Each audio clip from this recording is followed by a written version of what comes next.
Hey, God bless y'all. Welcome to another video, and based on the thumbnail and the title, I'll be focusing on Joseph and Mary, the parents of Jesus. So let's get started.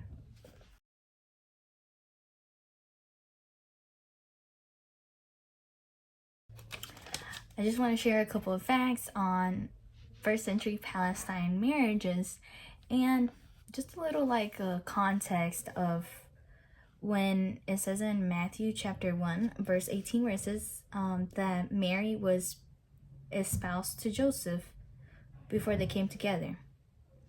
So that's where I want to focus on a little bit of background or context of Mary and Joseph. So primarily the ideal age for marriage for women and men was during the late adolescence. So this meant like Mary would have probably been 14 to 19 years old, and Joseph would have been in his 20s.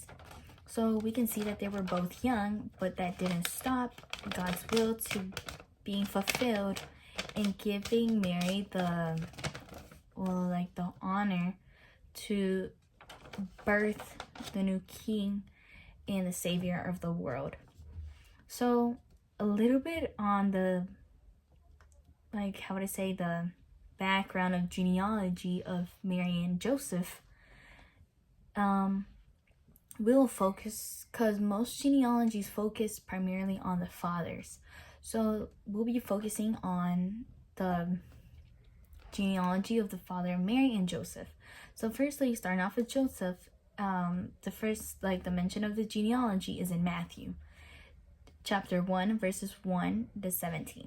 So from this genealogy, it mentions Abraham, or let's say Abraham, and then Isaac, and then we go to the tribe of Judah, and that's where David comes from, and out of David's sons we have the split where it mentions Solomon, and that's where Joseph's genealogy comes from, and Nathan, the son of David. So that's when David had his children, that's where the split comes from, and this is where Joseph and Mary would have came from.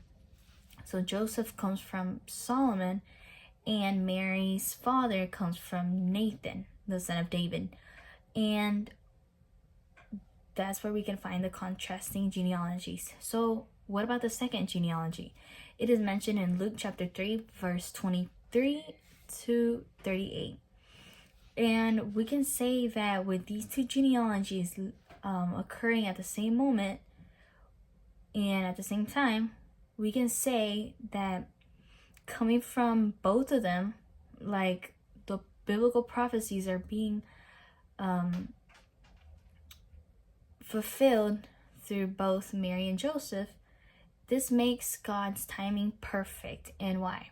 So we can say, just like Deuteronomy says in chapter 32 verse 4, and it mentions how God's timing is literally perfect. And it says, He is the rock, His work is perfect, for all His ways are judgment. A God of truth and without iniquity, just and right is He. So this is where it says that His work is perfect. So that's where as much as many people might want to find contradictions and stuff, but God is like, nope, I'm setting this as to make it fulfilled in from both parents.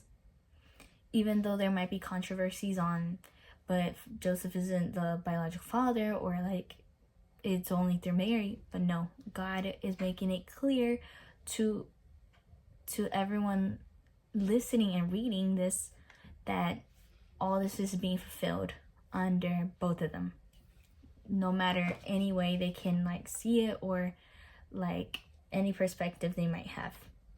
So another fact would be, what about the other children of Mary and Joseph? Did they have children? How many after Jesus, before Jesus? But it says in Mark chapter 3 that Mark chapter 6, actually. Mark chapter 6, in verse 3, it mentions where Jesus is on a day on a Sabbath where he's at the synagogue, teaching at the synagogue, and it says that is this not the carpenter, the son of Mary, the brother of James, Joseph, Judah, and Simon? Are not his sisters here with us? And that's where they questioned Jesus and his family. So there we have the 4 mentions of his 4 brothers: James, Joseph, Simon, and Judas. So those were the 4 brothers and sisters. So how many sisters would have he had? It says sisters in plural. So he would have at least had a minimum of 2 sisters, but it doesn't mention how many. So we would say that Mary would have had a family of, at the minimum, 7 in total. And at least a family of 7 children in total.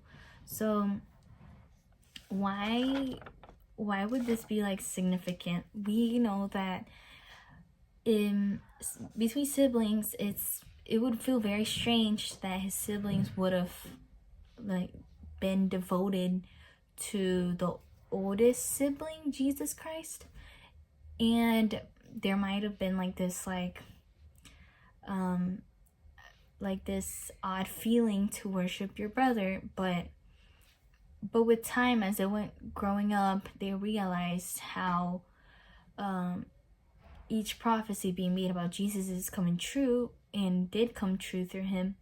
They started to not see him like another brother, if not like their actual savior. And so we can see how they were being devoted. Even Mary, the mother of Jesus, was also a devoted woman after all that had occurred in Jesus' crucifixion. And that is how we see how God works even through Jesus's family, and that is a great joy. And not only is that salvation for his family, but also relevant to us today. So thank you for listening, and these were just a couple of facts based on Joseph and Mary, and hope to see y'all for the next episode. So God bless.